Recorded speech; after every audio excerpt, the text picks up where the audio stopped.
Okay, well, it's a few minutes after the hour. I think we've given everybody enough time to be sociably late to attend, so we'll go ahead and get started.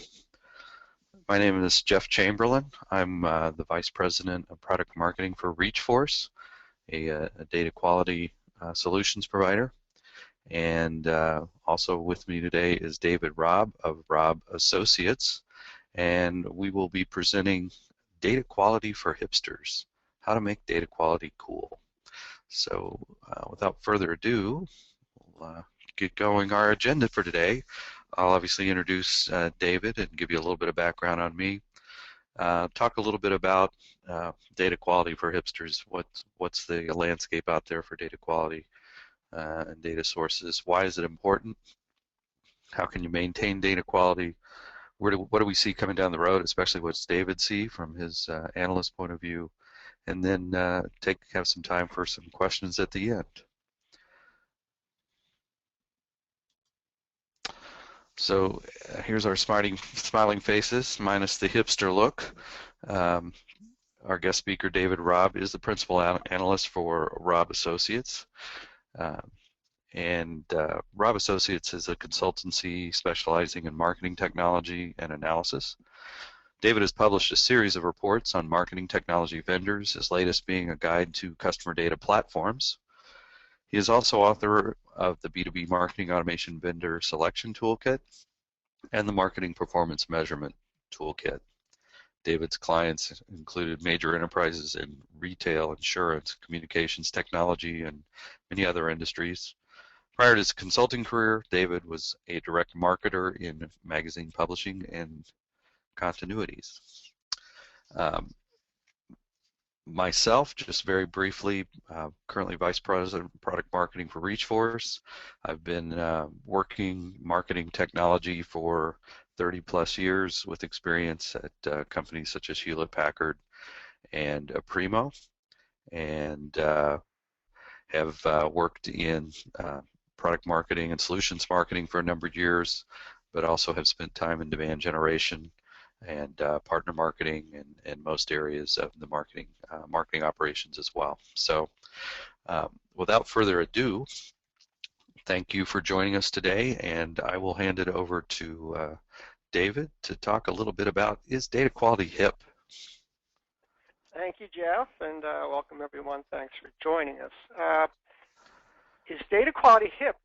Well, that's why we named this Data Quality for Hipsters. The title admittedly started out as a bit of a joke, but when we thought about it, we realized that, indeed, data quality seems like an extremely staid and boring topic, but if you think about it a little more deeply, all the really cool kids today are doing digital marketing, right? If you look at the spend, that's where all the growth in advertising spend is over the last 2 years, 32% growth in digital versus 2% in all other media. So all the growth is happening there.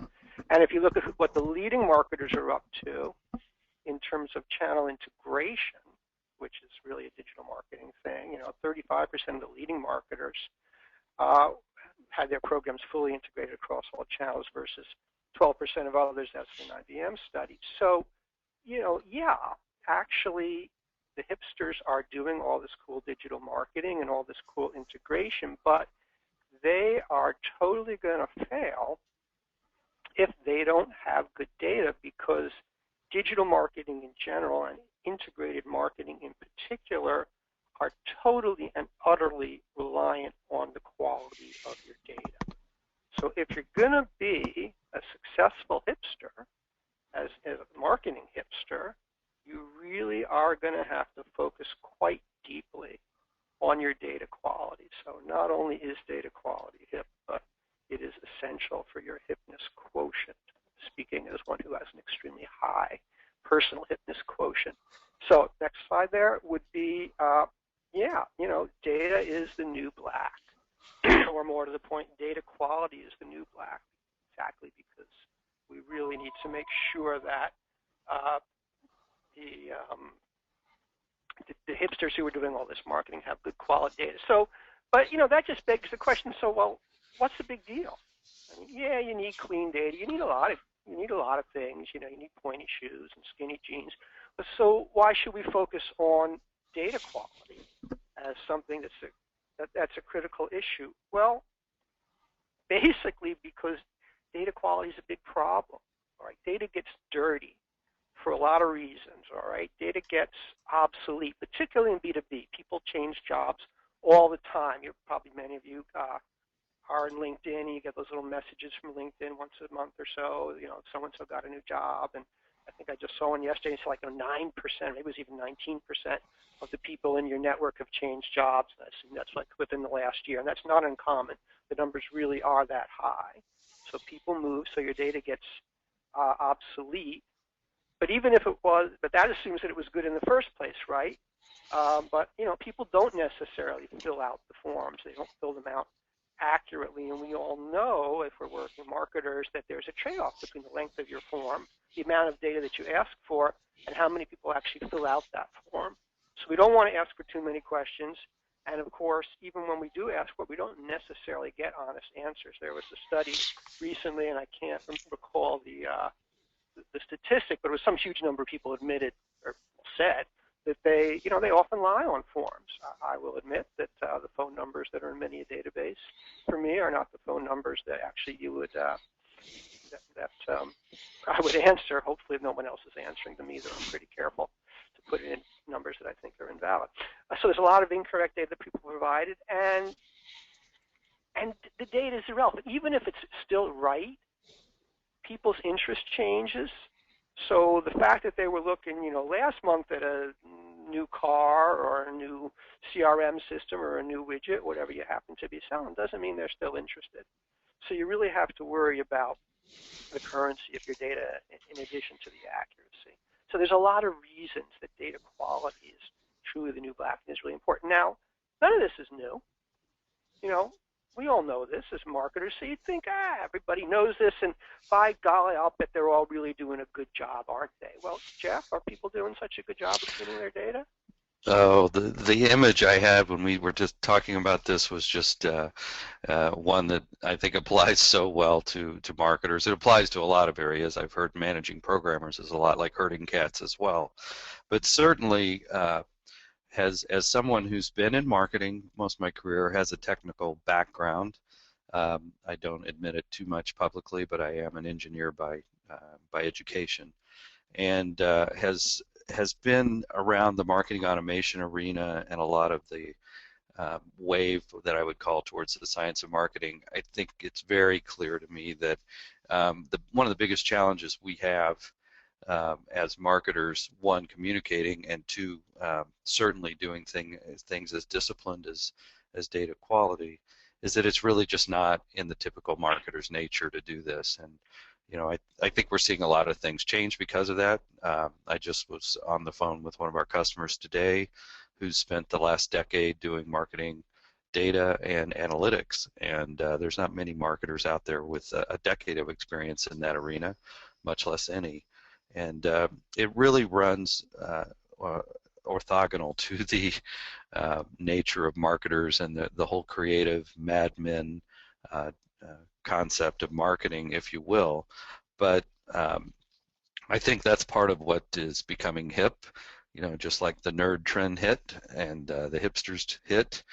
I think it is becoming definitely vogue to start to put some process in place, some organization in place, and there's no doubt that data quality is an aspect that really takes that kind of discipline, just like keeping your apartment clean or your house clean or keeping yourself in shape. It takes that initial effort and then the ongoing maintenance, and those are both things that are difficult for marketers to find time to do, because as anybody who's been around marketing knows, we always have more to do than we can get done. So that's the view of that. But let's think about that impetus. We were talking about it a minute ago. Why is it so important to focus on this? Well, one of the things that we are able to see at ReachForce is how dirty people's data is. We have some internal analysis that we do, and We show a wide range of deliverability of emails and accuracy of addresses and accuracy of the data at all and junk and things that lead us to know that a good percentage of most of the databases out there, 25, 50, sometimes more, are dirty. But to give you some very specific data, we attended the Marketo Marketing Nation virtual conference on the 19th of September, and we asked our booth visitors when was the last time they cleaned their data. And what we see is kind of this U-shaped response, and we've since done this prior and since done this with different audiences, and we always seem to see this U-shaped. There's the people over on the far right that are kind of on it. That's usually a half or a little less. In this case, just barely more than 40% that within the past year have done something. And then there's the people on the far left that probably, for the most part, have no plans. The considering means, yeah, we're aware we should, but we probably don't have the resources, momentum, time, endorsement, whatever it takes to get it to happen. So that's fairly typical. When you couple this with other data, though, it starts to paint the picture of how challenging this is. So, what we see is about 25% of the average B2B database is inaccurate. We see more than that. This is based on a paper by Serious Decisions, one of their research notes titled "The Impact of Bad Data on Demand Creation." And any of you who are subscribers, I highly recommend you go out and grab that from their library. It also says 60% of companies surveyed had an overall data health scale of unreliable. So that means that they just felt like a large enough percent of their database was bad that they were not going to be able to get the accurate and results that they were looking for out of their marketing. And that brings up what I think is a fairly interesting point, and that's how much marketers tend to spend on their marketing, how much we spend on our creative, the messaging, the different segments that we want to get this to. But how often do we stop and think of, well, am I really able to segment to that level of detail reliably? And so will all this work and money and resources I put into getting this great campaign put together, will it get to the right people? And similar to the way BASF used to advertise that they don't make things, they make things better. Data quality doesn't necessarily make things, right? If you have good quality data, you're not going to get leads out of that, but it's going to make your demand generation or demand creation better. And I think that's something to think about, because I think we're all faced with how to grow revenue, how to improve our results, but not given a lot of budget and resources to just do more campaigns. And do you really want to just do more campaigns to a database that isn't healthy? So another interesting fact that I think people think of phone as old with all the social and email as the major communication channels. But in B2B marketing, at some point, that sales or inside sales or somebody's going to pick up the phone, try and connect with that person. And if you don't have reliable phone information, that is very difficult to do. So sure, your salespeople can appreciate that in your inside sales. So with that, kind of set up hopefully a little bit of the answer to this, but I'm going to hand it back to our expert here to talk a little bit more about why should we care that data gets dirty? Well, Jeff, let me actually just, you don't have to flip back, but kind of ponder, like really reflect on what those slides just said. It was 40-odd percent of more than 40% of the company either had no plans or were considering cleaning their data. That's like, 45% of people, I'm considering cleaning my apartment. I'm considering maybe someday brushing my teeth. I mean, you just can't not do this stuff. No matter what else you do in your marketing, if it's built on this foundation of bad data, it's going to crumble. So it's just astonishing. I hadn't seen these numbers before. How many people are ignoring this totally basic thing, which of course does lead to the thing of, well, what's the big deal? Why do they care? We have a whole T-shirt theme going on apparently as well. Why should you care? Well, just for starters, folks, your emails are going to be less deliverable. And email is still sort of the workhorse, certainly a B2B marketing.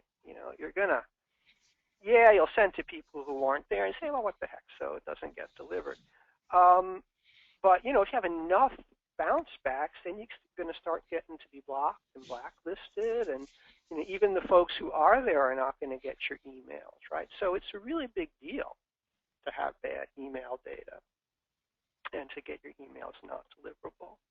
Another thing that's going to happen that's really, really painful is your matching across channels is going to be less accurate. So we've been talking for decades about the 360-degree view of the customer, a cliche I hate, incidentally, but we do talk about it, and it does give this notion of, we want this completely, we want to gather all this data together so we can really see what people are up to, so we can target appropriately and know what they're doing and see across channels. But guess what? If your data is bad, then you're not going to be able to do that matching, because that matching relies on your data being accurate. So all that fancy cross-channel marketing you're trying to do, and all that really targeted, I'm going to hit him with the right message at the right moment, it's not going to work, all right? And it's not just that you're going to send duplicates, it's you're going to miss the big picture. Very important. You're going to have opportunities that are going to slip under the radar because the guy did three things that were taken together are important, but separately don't look that interesting unless you realize it's the same person do all three things. You'll never make the connection. And finally, and very important, it makes you look stupid. How many of us have gotten that old dear first name, email, and every time you get it, you're like, holy cow, these guys can't do this, and why would I ever buy from them? So, there's that, but even beyond that, if you start sending people offers that are irrelevant or inappropriate, they just bought from you and you're sending them a new offer, but you didn't know that it was the same person because the matching didn't work, they get really irritated and they really ignore you. So it's really, really painful, very clear dollars and cents kinds of painful if your data is get dirty. So you should care a lot. Jeff, I think you have some actual numbers on that. Yeah. As you're talking through that, the words table stakes kind of came to me, and I think, that's really where we need to get to with data quality. It has to be table stakes for doing good marketing. There's a lot of things we just assume or consider we have to be able to do good marketing, and data hasn't hit that radar for everyone yet, and I think the points are just certainly valid. Why are we spending all this money and energy doing other things when we're not even getting it to the right people? So, but moving forward, we talked a little bit about the cost of dirty data, and David gave some great examples of where it starts to burn you.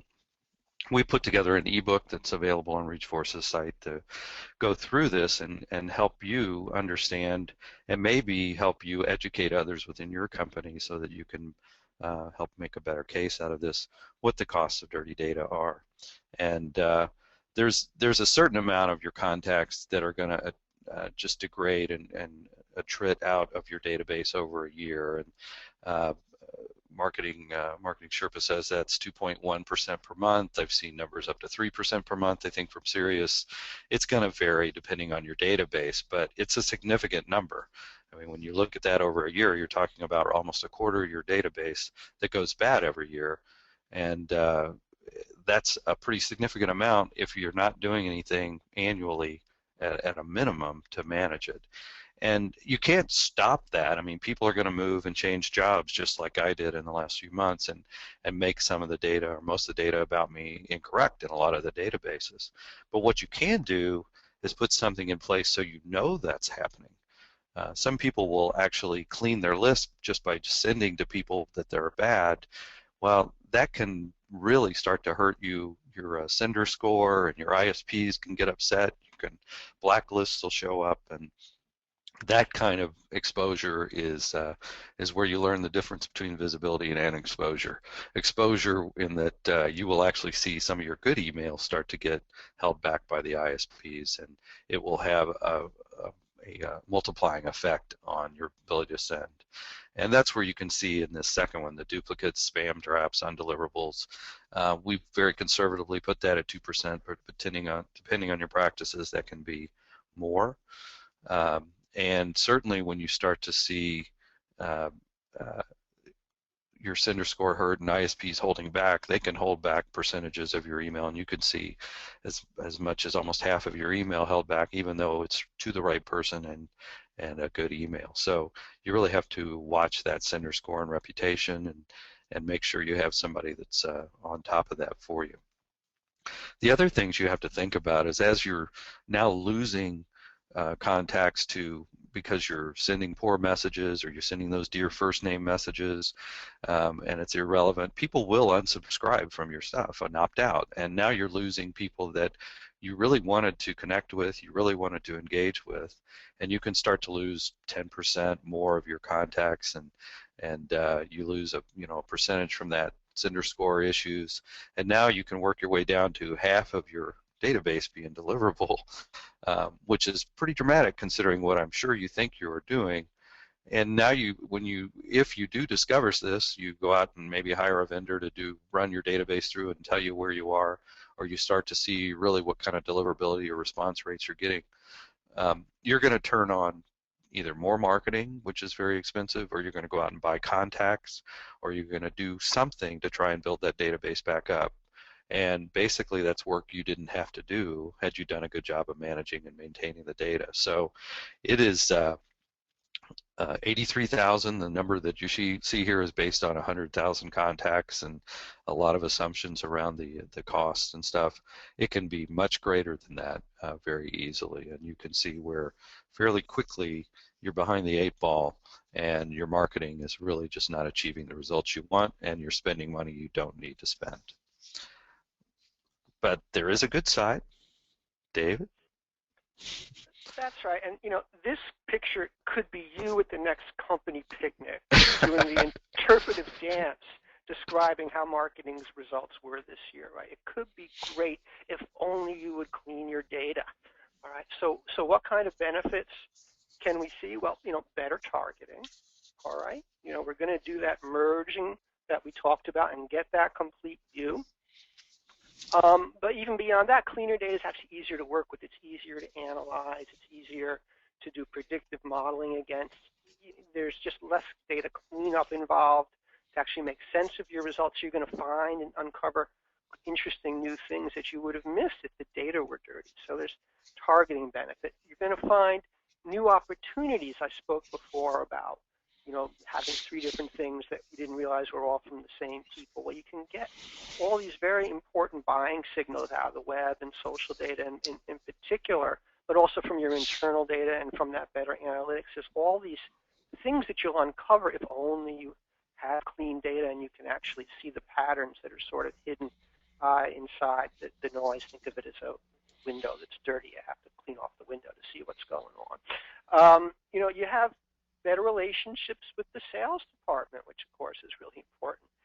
Better data, it lets you do more accurate lead scoring so that you can actually send the best leads over. It also, of course, gives the sales folks more confidence in the data, in the records that you do send, because they're not finding as many obvious errors. And we all know that if sales finds too many errors, and their tolerance can be pretty low, but if they find too many errors, they'll just, these leads aren't any good, and then they won't use them. Oh, that would never happen.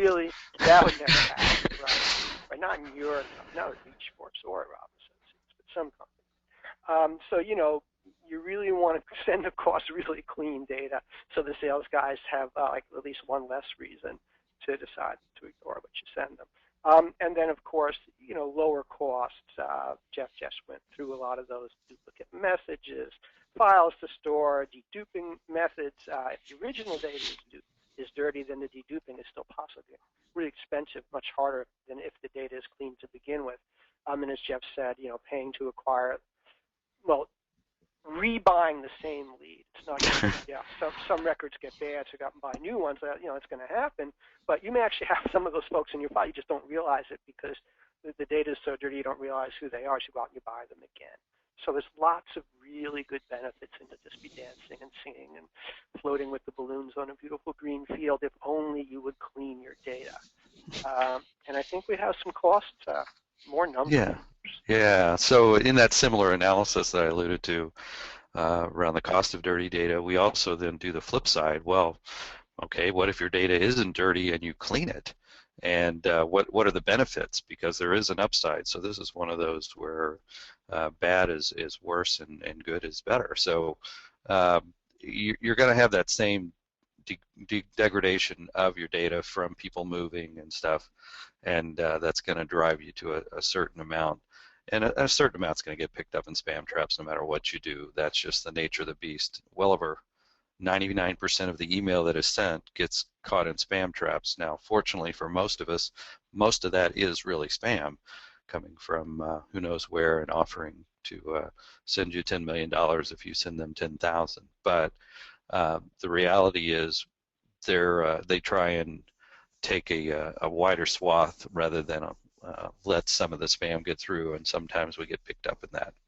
But the good side of it is um, you get once you're doing good marketing and you're working with good relevant messages, and we're making somewhat of an assumption here, is as you clean your data, you not only know what company they're with, and you have better normalized data, so you get to the benefits of that. You're probably also going to, most of the vendors and deal in this space will append data too, so they'll give you good industry data, they'll give you good employee range, they'll give you good revenue range, which allows you to start to target. It decreases your load on progressive profiling because you know some of that, but allows you to target and have much more relevant communication.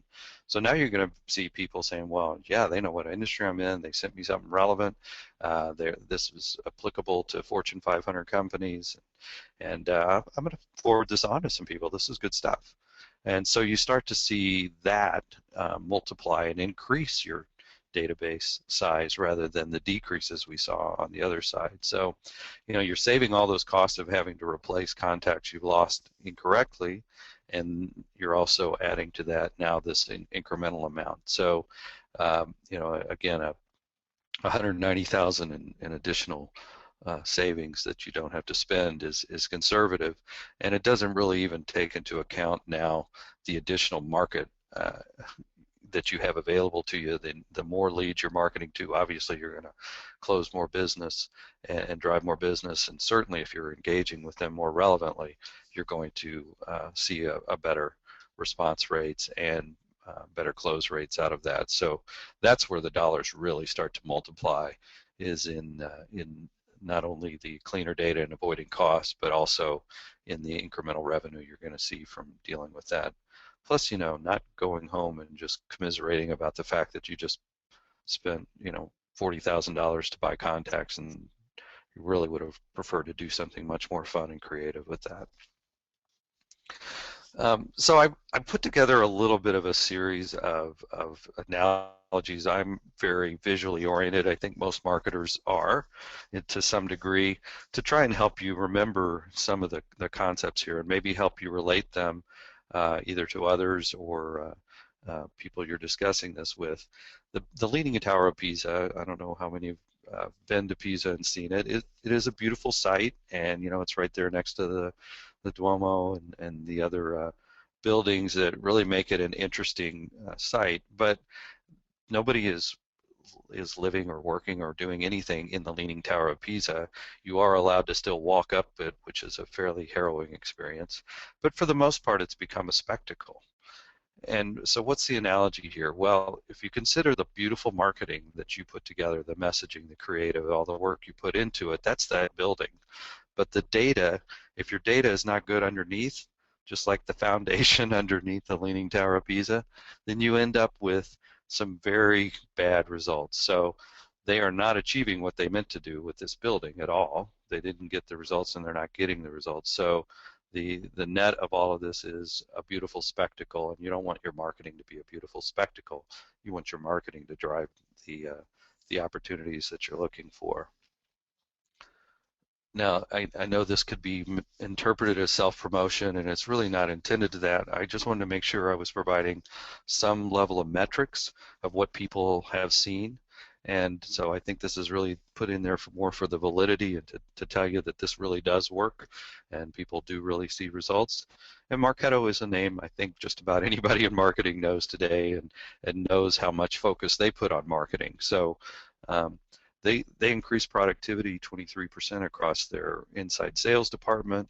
They drove 10% increase in ROI for their online programs because they were starting to see better leads, richer leads, and better acceleration of their pipeline. And they streamlined the whole lead routing with reliable location data available instantly. And that's a point I guess we probably shouldn't just gloss over. You know, lead routing is a key component of what we do in marketing. So we score, we check them, we want to make sure they're ready to send. But at that point they're ready to send, we want to get them to the right place.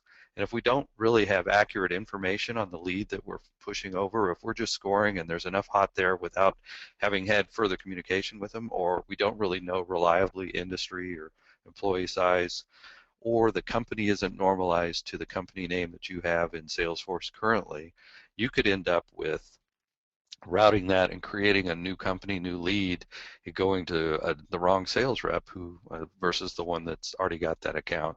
So lead routing is one of the great benefits that our customers tell us and talk to us about that isn't as obvious when you first go up to bat with data quality.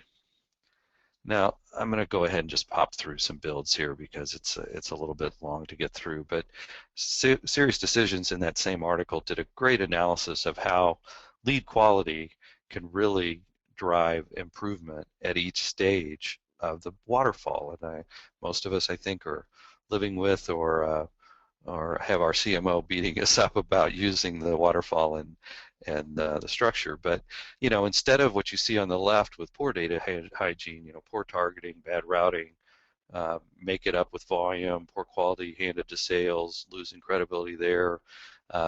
Sales spending time filling the gap of data you provide with their own research, inside sales or sales. And valuable sales time is eaten up, and they don't get all the right leads potentially, and then poor alignment of contact and activity between your marketing automation and your CRM. And if sales is looking at it and sees one thing, and marketing's looking at it and sees another, it's pretty hard for them to be aligned on what's a good lead and what's a good opportunity, and know how to constantly refine and update that process. So as you address these with better quality data and richer data, you see a 25% increase in the conversion to MQLs. You see a 12.5% increase of those to the sales accepted lead, and a 5% increase in the conversion of those to sales qualified lead. And I could make a case, although it's harder to measure, that because of the improved engagement and the better relationship you're creating with people through more relevant, more engaging communication, you're going to see probably higher conversion rates and higher close rates out of the effort that you're doing when you become sort of that trusted advisor to them through the quality communication you've got upstream near the top of the funnel. So this all adds up in their analysis to a 66% increase in revenue. It's like, wow, that that kind of hits home at that point, because we're all being measured by revenue today.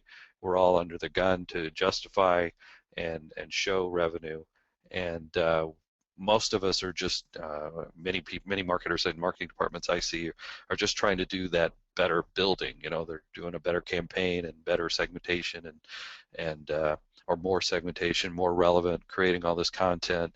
But if it's not getting to the right people, you're really missing the boat. So instead of spending energy on another campaign or another effort outside of that, spend the energy on your data, and it will multiply to a much greater effect than what that next campaign might do.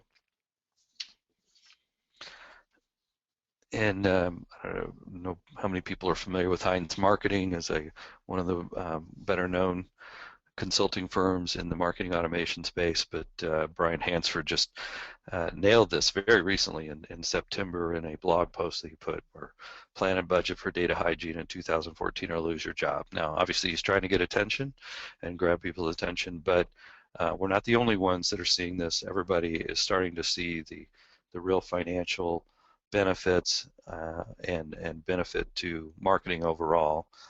We all like to be able to do less and get more. We all would like to be able to actually take a vacation and see our families every now and then in marketing.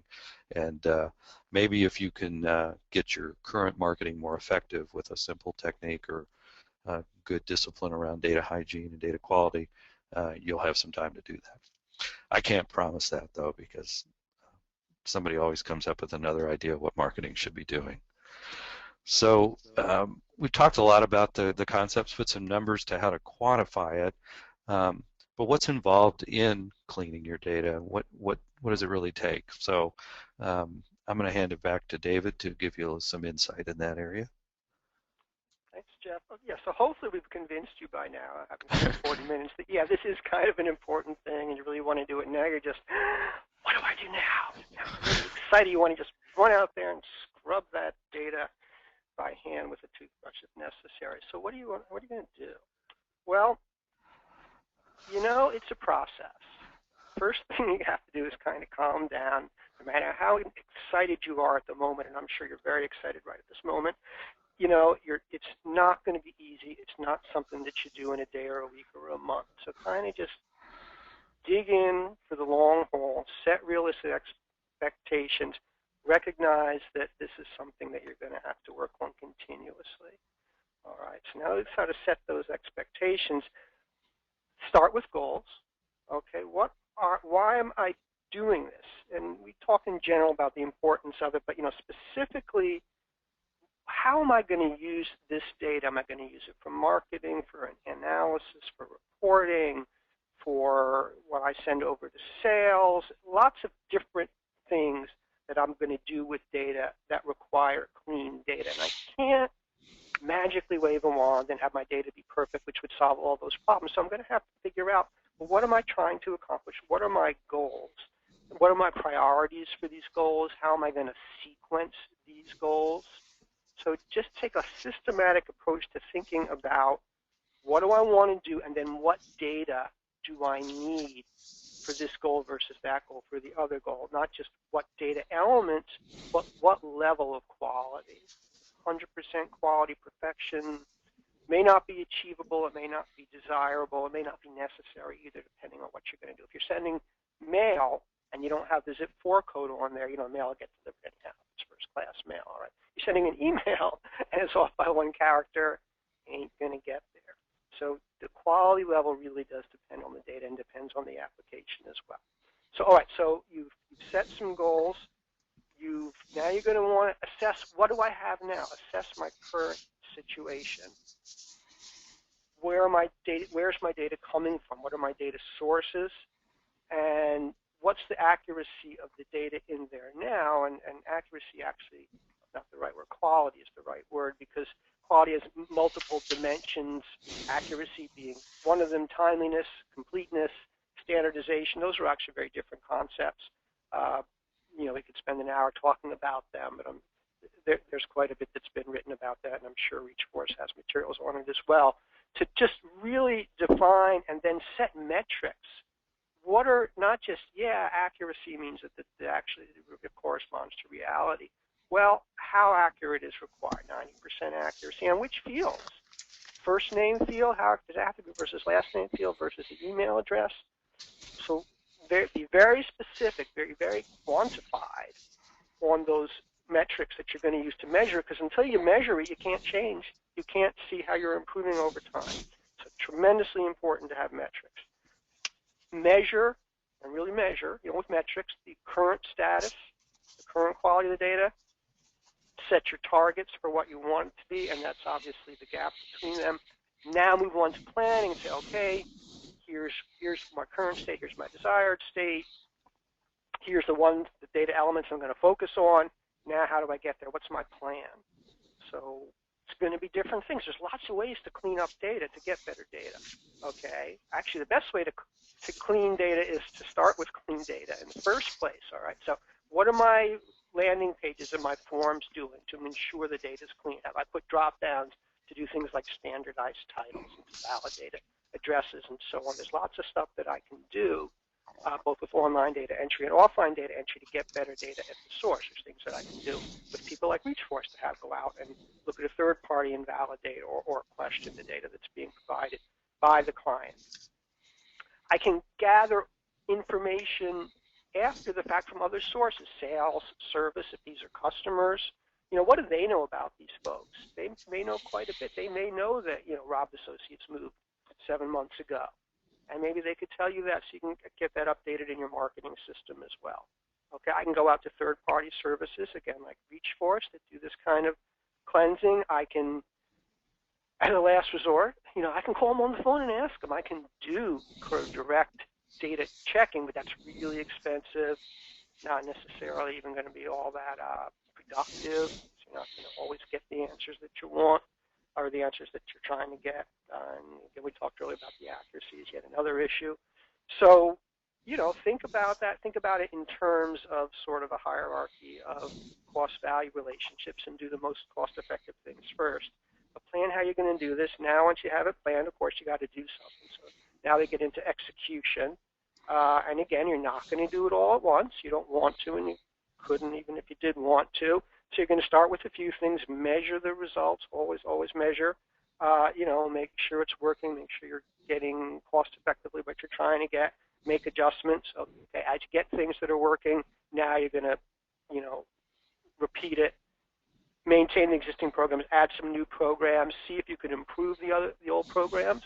Is there a more efficient way to get the same result? Once you have a baseline, once you're kind of in this mode of checking and measuring and reporting on quality on a regular basis, it becomes much easier to see, if I make a little tweak here, what's the actual impact of that going to be? Recognizing, that there's always going to be new stuff. There's always new data. There's always new methods.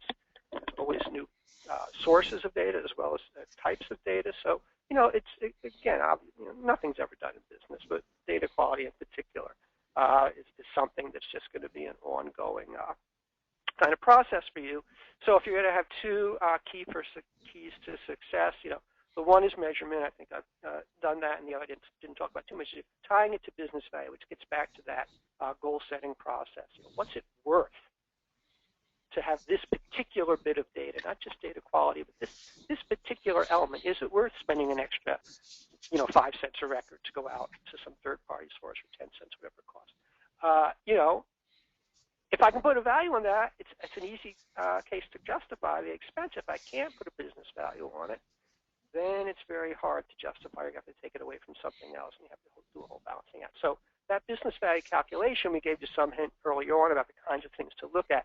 Really, really important to kind of have a sustainable data quality effort that's not just going to be somebody's enthusiasm. Again, you come off this corner, I want to do this, and then something else happens probably in about 5 minutes after the call is over and you get distracted. If it's tied to business value, it's a much more sustainable kind of thing. So if we want to go on and start to summarize here, we have a little time for questions. My key thing here up is that Jeff has a slide that I didn't know about. Okay, so you want me to go ahead? Well, we were just looking for a tangible example of what it takes so that you got an understanding of what's involved in maybe implementing one of these solutions. And certainly I'm going to use our own example, but the real key points here are not what ReachForce does or how we do it. We as the other vendors will use our experience in working with companies to help you get through some of those stages about what do I clean and where do I start and what am I dealing with and what's going to be most effective for me. But our actual implementation process of learning some of the details is fairly straightforward. We can put our more advanced continuous automatically integrated cleanse and append product that connects into your database of your marketing automation or your CRM / sales opportunity management system in a couple of weeks, assuming you're doing your role and giving us the time you need. Where we're looking for about 25 hours of your time to give us the data we need and provide feedback as we move through it. So again, this isn't a sales pitch on ReachForce. It's more of trying to get you to understand what's involved in doing this. This isn't a 6, 9, 12-month process, and it's going to take forever to get in. You can be up and running with this in relatively short order and seeing these benefits relatively quick, and we just wanted to drive that home. Okay, thank you, Jeff. And you know that's a really important point that I've been talking about. This whole massive sort of life commitment, and you know it's a cult that you want to join, and you know a truly deep commitment to data quality is like that. But there are things you can do, and you know ReachForce's solution being among them. And they're not the only one, and they're not saying they are. You know that do give you some real value in a relatively short period of time. So it is a good first place to start with that kind of thing. Where do you go from here, though? You know, no pain, no gain. And this particular meme about the hipster gym rat, the point being that, you know, if you're going to be a marketing hipster and you're going to wear those marketing skinny jeans, you better go look in those skinny jeans, and you got to go to the gym to look good in your skinny jeans. And that's why hipster gym rat is here. As a side note, I then discovered meme generators and spent many, many hours generating my own little memes. So this is a very expensive slide in terms of my personal time, but in any event, it's worth it for you, dear attendee. So, you know, yeah, you know, you do have to go to the gym. You do have to clean things up, right? You know, and just as with going to the gym, the way to motivate yourself is to look in the mirror. And what, you know, did you like what you see? You know, which, not to be too deeply metaphorical, you know, how gets back to those metrics, right? The mirror is the metrics. Set up those metrics. Take a good, you know, honest snapshot of what your data looks like today. Better still, attach a business value to it, as we just said. You know, and then you can really have some motivation to move ahead. And as the previous slide illustrated, you know, even small efforts, relatively small efforts, like you know, ReachForce's CD, continuous data quality process, you know, they really can pay off. So, you know, you do want to get started. You do want to keep growing. I know that Jeff promised you some thoughts of mine on trends, so I don't have a slide for it, but, you know, some of the trends that we're seeing in the marketplace, well, first of all, more sources, more channels, just more data out there. And you see a million things about this. I don't have to beat you over the head with it, but, you know, there are more different kinds of data, so it's a bigger and bigger problem. The more data it is, the bigger the challenge is to clean it, the bigger the challenge it is to merge it. The more, you know, important it is, because you're doing more integrated marketing, and the more integrated your marketing, the more reliant you are on that foundation of clean data. Second trend we're definitely seeing is a lot more of kind of predictive modeling analytics that is itself based on better data. Again, models don't work if you've got bad data, so the more kind of predictive lead scoring and all the other cool things that people do, and do some very cool things, you're going to do, the more you need to have clean data at the base of it. You know, and the third thing that we're seeing is more of a self-servicey approach to this stuff, to really building of databases, and data quality is part of building a database. It's this whole customer data platform thing that Jeff mentioned briefly, and you know, we've been talking about that a lot recently. But marketers are taking control over their databases in a way that they haven't been able to really ever. You know, if you're at a big company, you had a data warehouse, but most mid-sized and small companies, the marketers just don't have the technical resources to even build a decent database, let alone keep it clean. And we're seeing a lot of movement in the vendor world. ReachForce is part of that, to really give marketers more control. And that's a really important thing, because honestly, if we don't do it for ourselves as marketers, it's just not going to get done. You know, so that's really, really valuable. Yeah, and I would add that, you know, I know other vendors do this as well. We can provide free analysis of your data and give you an idea where you sit in the continuum of really bad to really good with your current data, and know how much of an issue you have to deal with. And we do that as a service in the sales process, so it's not a necessarily a for-fee thing unless you want an ongoing arrangement around that. The last thing I want to leave you with, and we're running short on time here, so I'm not going to spend a bunch of time on it, but I mentioned earlier I was an engineer, so obviously I love Big Bang Theory as a show. I think it really it appeals to a broad range, but it certainly appeals to my marketing and engineering side. And most marketers, when they start looking at this stuff, and they get glossed over if they're not one that's been into data and worked with data a lot, they get really turned off. And I think the comments of bringing uh, uh, science to marketing turns people off too, because they say, oh, you're just going to take all the creativity, it's just going to be push button and automated. And I've never thought of it that way. I've never looked at it that way, and maybe it's because I do have both the marketing and the engineering side, but I look at it more as bringing science to the art of marketing, so that all of this clean data and dealing with the data and managing that aspect actually enables more creativity and enables more time to do what we love about marketing, which is that creative side, and trying to come up with the accelerators off of the messaging and creative and stuff. So, let the data and let the tools do the dirty work, and let us marketers free us up to do the more creative stuff. So, with that short little side note, we'll go to a quick Q&A. We've just got a few minutes here, and I don't want to run over. But if you have a question, feel free to drop it in the chat window there. We do have a few things that have come in. One of the questions that we get is, what type of data do I most need to worry about cleaning? David, do you have thoughts on that? Well, actually, the immediate answer is simple, which is that it's your contact data. Right? If you can't reach people, then game over.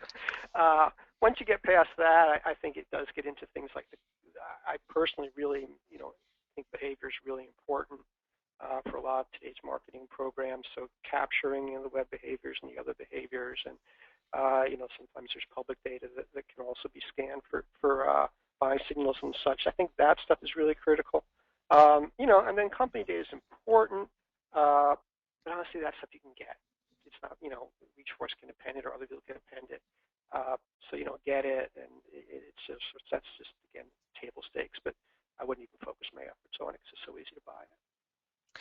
Yeah, one of the things we find when we talk to customers is they think about also, am I going to just do my leads, my inbound stuff? Am I going to include customers that, and the contacts associated with accounts that I already know? And I think you really have to look at your business. If you're a high volume B2B and you have just tons of companies and tons of contacts in there, that it's hard to manually keep on top of. If you have a 200 to 1 account ratio with your account managers, they're not going to keep track of all of that and keep that up to date. If you have a 5 to 1 or 10 to 1 or something like that, they're going to be able to keep that managed, and you don't have to spend the energy or resources or funds to manage that. But the bigger issue tends to be around the new stuff coming in and all the lead stuff that's in there that you really don't know about initially, and so that's what we've seen coming back from people, and some of the things you can think about in that respect. So David, I'm going to give this one to you, and I might add some color commentary from a ReachForce perspective, but it's really more of a vendor type question. How much of my data should I expect to be able to clean with the tools that you've seen out there today? Okay, do you have a sense on that? Yeah. Well, you're not going to be able and to this, clean I it think, is all. mostly around contact data, but Yeah, you're not going to find everybody. You're not going to be able to clean everybody. Again, it's not going to be a matter of perfection. It's really a matter. My answer to that is 10% more than you got now. And you can always do a little better. And I right. think that's what you have to look at. Is set your baseline, do your measurements, aim for some improvements. Wow, if you reach those goals, and set some new stretch goals. But it's not black and white. That's the answer I can give you. Yeah, the high end of what we typically see is 90%, and what's 90% of what, but 90% of the records that they know are good, accurate addresses, company names, and have reasonable information around deliverability of email and the phone numbers dial and things like that. And that's pretty much on the high end. I mean, if you're doing above 90%, you'd be attacking what I call the law of diminishing marginal returns, which is it's very expensive to get it and keep it accurate, much higher than that, given all the change and degrading that goes on. But that's something to head towards, so you can look and see where you are. Like I said, we see and others see a lot of people around the 75%, so there's a fair amount to be gained, 10 to 15% to get up to the to what is pretty much the ideal situation. Um, let's see what else we got coming in here that I could ask. Um, how much does this cost? How would I convince bosses to do this? Uh, I'll take a first pass and then I'll hand it to David. We'll do it a little bit in the opposite order, I guess, here. Um, how much it costs really can vary. I mean, there's vendors that are kind of all over the map there, and um, it can appear really inexpensive, but you have to look at the how valuable it really is, how much it's really addressing, and how good it is at addressing a large part of your database. But there's plenty of vendors out there that are in the hundreds to thousands a year, and then you get into higher quality and stronger vendors that get into tens of thousands and up.